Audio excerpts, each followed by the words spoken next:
जयशंकर प्रसाद का नाम हिंदी साहित्य के इतिहास में स्वर्ण अक्षरों में लिखा गया है। 30 जनवरी 1889 को वाराणसी के एक संपन्न परिवार में जन्मे प्रसाद जी ने अपने छोटे से जीवन काल में हिंदी साहित्य को अमूल्य खजाना दिया। उनके पिता बाबू देवकी प्रसाद तंबाकू का व्यापार करते थे और परिवार वाराणसी के प्रतिष्ठित घरानों में से एक था। उनकी मां गौरा देवी एक धार्मिक महिला थी जिन्होंने अपने बच्चों में आध्यात्मिक संस्कारों को गहराई से बोया था। प्रसाद जी का बचपन कठिनाइयों से भरा था। जब वे बहुत छोटे थे तभी उनके पिता का देहांत हो गया। इस वजह से उन्हें 8वीं कक्षा के बाद ही स्कूल छोड़ना पड़ा, लेकिन ये बाधा उनकी शिक्षा की प्यास को रोक नहीं सकी। घर पर रहकर उन्होंने अनेक भाषाओं का अध्ययन किया। संस्कृत, बंगाली, फारसी और अंग्रेजी भाषाओं में उनकी गहरी रुचि थी। वेदों का अध्ययन करना उनका प्रिय शगल था, जिसका प्रभाव बाद में उनकी रचनाओं में स्पष्ट रूप से दिखाई दिया।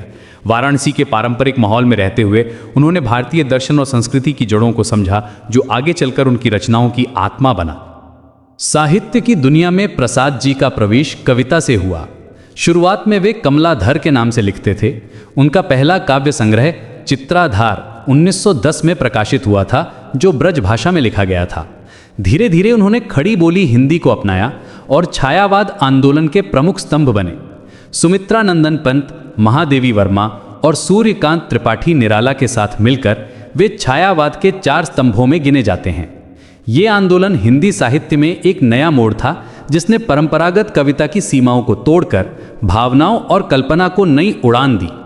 प्रसाद जी की भाषा शैली अनूठी थी।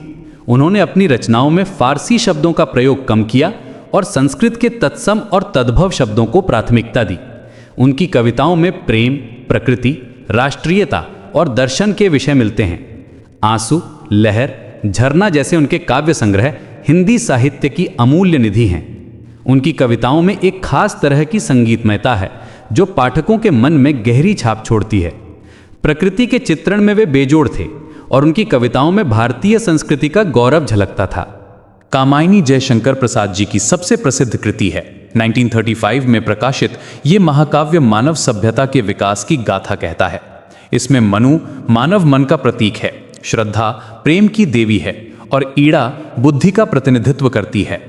ये रचना भारतीय दर्शन और संस्कृति का अद्भुत मिश्रण है।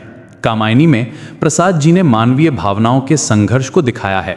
यह महाकाव्य 15 सर्गों में बटा है और इसमें कर्म, भक्ति, ज्ञान जैसे गहरे दार्शनिक विषयों को सरल भाषा में प्रस्तुत किया गया है। आज भी ये रचना भारतीय साहित्य की एक अमर कृति मानी जाती है। नाटक लेखन में भी प्रसाद जी का योगदान अविस्मरणीय है। स्कंदगुप्त, चंद्रगुप्त, ध्रुव स्वामिनी जैसे उनके नाटक भारतीय इतिहास के गौरवशाली पात्रों पर आधारित हैं। इन नाटकों में उन्होंने प्राचीन भारत की वीरता, त्याग और आदर्शों को जीवंत रूप दिया। उनके नाटकों की भाषा काव्यमयी है और संवाद प्रभावशाली हैं। चंद्रगुप्त नाटक में उन्होंने मगध के इतिहास और चंद्रगुप्त मौर्य के संघर्ष को दिखाया है। स्कंदगुप्त में गुप्त साम्राज्य के पतन का मार्मिक चित्रण है। इन नाटकों में राष्ट्रीय चेतना और स्वतंत्रता की भावना स्पष्ट रूप से दिखाई देती है। कहानी लेखन में भी प्रसाद जी ने अपनी छाप छोड़ी।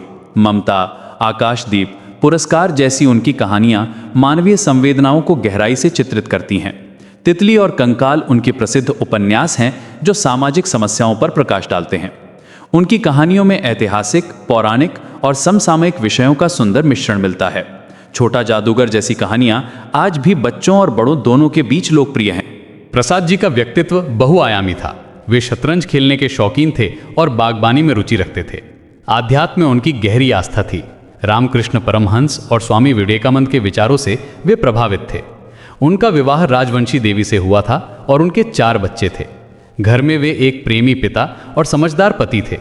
अपने मित्रों के बीच वे हंसमुख और विनम्र व्यक्तित्व के लिए जाने जाते थे। प्रसाद जी का जीवन संघर्षों से भरा था। पारिवारिक आर्थिक समस्याओं के बावजूद उन्होंने साहित्य सेवा को प्राथमिकता दी। उनकी रचनाओं में भारतीय संस्कृति का गौरव, प्रकृति प्रेम और मानवीय मूल्यों का चित्रण मिलता है। वे केवल 48 वर्ष की आयु में 14 जनवरी 1937 को इस संसार से विदा हो गए। उनकी मृत्यु हिंदी साहित्य के लिए एक अपूरणीय क्षति थी। आज भी प्रसाद जी की रचनाएं हिंदी साहित्य के विद्यार्थियों और प्रेमियों के लिए प्रेरणा का स्रोत बनी हुई हैं।